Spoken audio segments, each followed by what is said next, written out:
Fakta bahwa moral generasi muda yang seakan-akan terjangkiti virus dan penyakit akut sungguh sangat memperhatikan dan mengiriskan hati. Moral para pemuda terlihat semakin jauh dari nilai dan norma ketimuran. Mereka cenderung lebih suka mengikuti pergaulan bebas tanpa mengindahkan norma-norma yang berlaku. Narkoba dan perilaku seks bebas sepertinya sudah menjadi hal yang lumrah di kalangan muda-mudi Indonesia saat ini. Fakta terbaru yang berkembang belakangan ini adalah ternyata salah satu penyebab utama rusaknya moral putra-putri bangsa justru disebabkan oleh pesatnya perkembangan dan kemajuan teknologi. Semisal semakin mudahnya akses penyebaran video-video berbau porno. Mudahnya akses teknologi saat ini yang diharapkan berdampak positif bagi kemajuan pendidikan mereka ternyata malah menjadi bumerang. Agar masalah moral ini di kemudian hari tidak lagi berlarut-larut dan menjadi problematika bangsa kita, maka harus ada upaya serius untuk penanganan krisis moral dan etika yang tengah melanda bangsa ini. Harus ada pihak-pihak yang bertanggung jawab dan mampu memperhatikan permasalahan ini. Oleh karena itu, pada kesempatan ini kami akan menyampaikan syarahan Al-Quran yang berjudul Keluarga dan Pembentukan Karakter Anak Bangsa dengan dasar firman Allah Subhanahu wa taala dalam surah At-Tahrim ayat 6.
Dengan menyebut nama Allah yang Maha Pengasih lagi Maha Penyayang.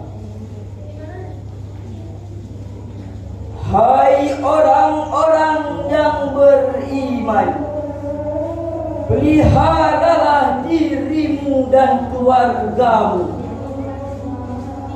dari api neraka yang bahan bakarnya adalah manusia dan batu. Penjaganya malaikat-malaikat yang kasar, keras dan tidak menghargai Allah.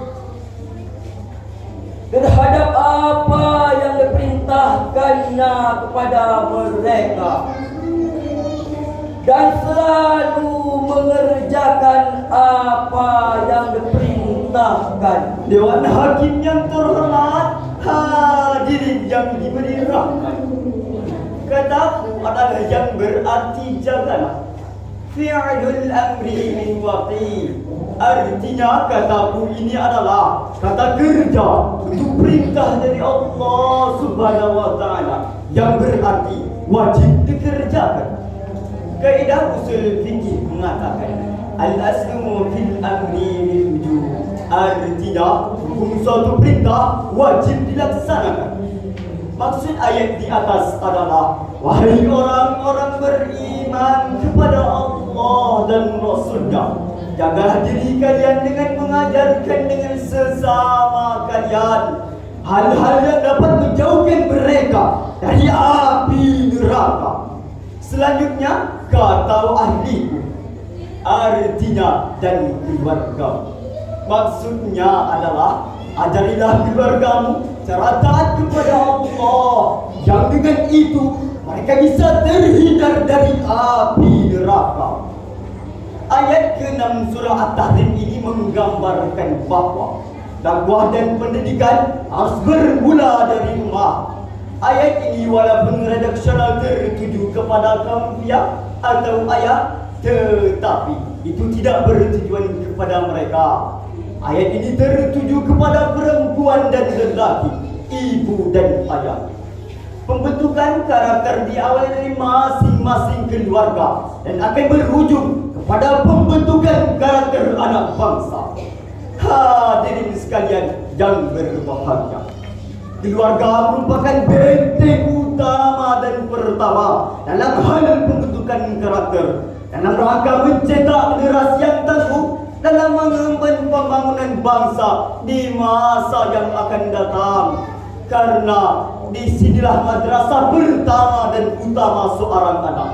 Mereka dididik oleh orang tuanya dan dibentuk seperti apa yang diinginkan orang tuanya. Namun yang perlu kita perhatikan dalam pembentukan karakter bukan hanya proses transformasi informasi. Ada hal yang sangat penting, yaitu kecerdasan emosional dan spiritual. Di samping cerdasan intelektual anak, sehingga akan melahirkan golden generation. Kita salut zaman sekarang siswa-siswa banyak yang hebat-hebat, komputer ahli, dunia internet bisa, matematika pintar, IPA juga otaknya berlian, pikirannya cemerlang, tetapi adabnya mengecewakan. Anak saleh yang didambakan, tetapi karena salah mendidik, maka yang wujud adalah anak salah. Nauzubillahi min zalik. Maka benarlah sabda Rasulullah sallallahu alaihi wasallam dalam sebuah hadisnya, ma min mauludin ila yuladu ala fitrah fa abawahu yuhawidani wa yunassirani wa yumajjisani. Tidak seorang bayi pun kecuali dilahirkan dalam keadaan fitrah. Lalu kedua orang tuanya lah yang menjadikan dia Yahudi atau Nasrani maupun Majusi. oleh karena itu, wahai para orang tua, wahai para guru, wahai para penanggung jawab pendidikan kualitas sumber daya manusia di Indonesia yang semakin memprihatinkan ini, terlebih generasi muda Indonesia, haruslah benar-benar diperhatikan secara seksama, karena semangat mereka lah nantinya yang akan menjadi roda penggerak bagi bangsa ini. Apa adanya kelak ketika negara Indonesia yang kita cintai ini dihuni oleh manusia-manusia yang tak berkarakter dan tak bermoral, sungguh tidak dapat dibayangkan. Ma'asyiral muslimin rahimakumullah, Bagi seorang anak, keluarga merupakan tempat pertama dan utama bagi pertumbuhan dan perkembangannya. Dalam pembentukan kepribadian anak, keluarga memiliki peranan yang sangat signifikan dalam mewujudkan kualitas moral para penerus bangsa. Betapa tidak, lingkungan keluarga dan orang tua lah yang menjadi teladan sekaligus guru pertama dalam pembentukan moral anak bangsa.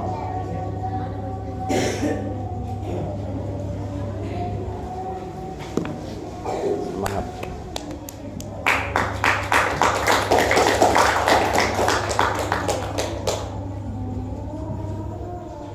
Hadirin sebangsa setanah air yang berbahagia, salah satu contoh keluarga yang berhasil dalam mendidik anggota keluarganya adalah Luqman Hakim.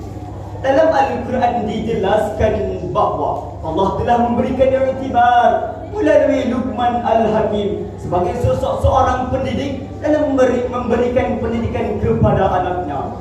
Firman Allah Subhanahu wa taala dalam surah Luqman ayat 13.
Dan ingatlah, jika Luqman berkata kepada anaknya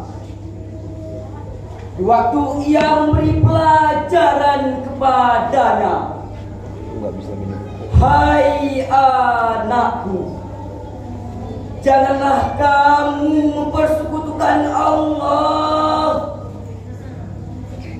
Sesungguhnya mempersekutukan Allah benar-benar kezaliman yang besar. Maha benar Allah dengan segala firman-Nya. Hadirin ma'asyiral muslimin rahimakumullah. Pada ayat 13 ada kata ya'izuhu yang terambil dari kata wa'az, yaitu nasihat menyangkut berbagai kebajikan dengan cara yang menyentuh hati. Luqman memulai nasihatnya dengan seruan menghindari syirik sekaligus mengandung pengajaran tentang wujud Allah yang Maha Esa.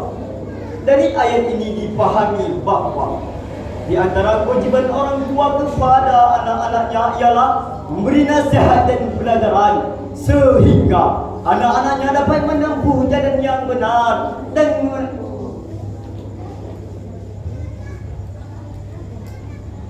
dan menjauhkan mereka dari kesesatan.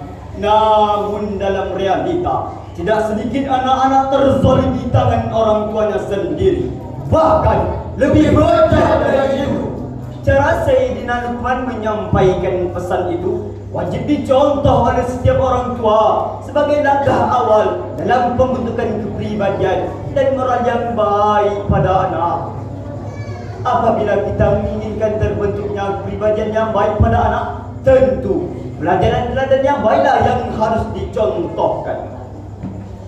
Sebagai kesimpulan, pertama, pembentukan karakter anak bangsa harus diawali dari keluarga dengan memberikan bimbingan dan pendidikan seumur hidup, lifelong learning, minal mahdi ilal lahdi. Kedua, salah satu penyebab kegagalan moral anak bangsa sekarang ini karena tidak ada keseimbangan perhatian dari keluarga antara pendidikan intelektual dan pendidikan spiritual anak-anak. Mereka lebih memperhatikan kebutuhan spiritual dibandingkan kebutuhan intelektual anak. Ketiga, kejayaan suatu bangsa adalah tergantung dari karakter yang baik anak bangsa itu. Bila karakter anak bangsa rusak, maka jatuhlah bangsa itu. Demikian yang kami dapat sampaikan. Terima kasih atas segala perhatian. Sungguh indah pintu di pahat, Berupuyun di atas dahan, Kalau hidup hendak selamat, taat selalu perintah Tuhan. Wabillahi taufiq wal hidayah. Wassalamualaikum warahmatullahi wabarakatuh. Waalaikumsalam warahmatullahi wabarakatuh.